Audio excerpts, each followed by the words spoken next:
திருமாவளவன் வர வர இப்போ கமலஹாசன் மாதிரி பேச ஆரம்பிச்சிட்டார். முன்னால் அண்ணன் தெளிவாக பேசிட்டு தான் இருந்தார். இப்போ கமல் அவங்க கூட்டணியில் சேர்ந்ததுலேருந்து இப்போ கமலஹாசன் மாதிரி பேசுகிறார்.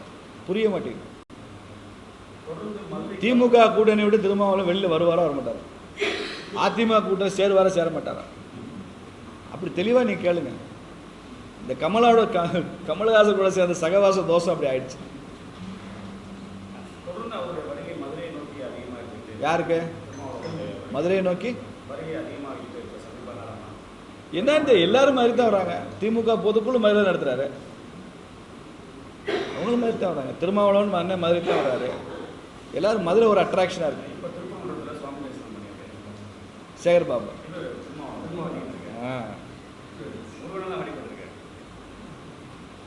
கோயிலுக்குள்ளே போய் அப்புறம் ஏன் 2 வருஷத்துக்கு முன்னால் கோவிலில் சிலைகள்லாம் ஆபாசமாக இருந்தால் அது இந்து கோபுரம்னு அர்த்தம் சொன்னார். திருப்பரங்குன்றம் வந்து முருகப்பெருமான் கோயிலுக்குள்ளே போய் தரிசனம் பண்ண அண்ணன் திருமாவர்களை நான் வரவேற்கிறேன், பாராட்டுறேன். அவர் அப்படி செய்யணும்னு தான் நான் விரும்புகிறேன். சந்தோஷம் எனக்கு. ஆனால் அவருக்கு ஒரு கேள்வி, ரொம்ப தூரத்துலேருந்து பாருங்கள், ஆபாசமான சிலைகள் இருந்தால் அது இந்து கோயில் அர்த்தம்னு சொல்லி ஒரு கூட்டத்தில் கைதட்டல் வாங்கிட்டு போனார்ல, அதை ஏன் பண்ணணும்? அப்புறம் இன்றைக்கே வந்து அந்த பாவத்துக்கு பரிகாரம் தேடணும்.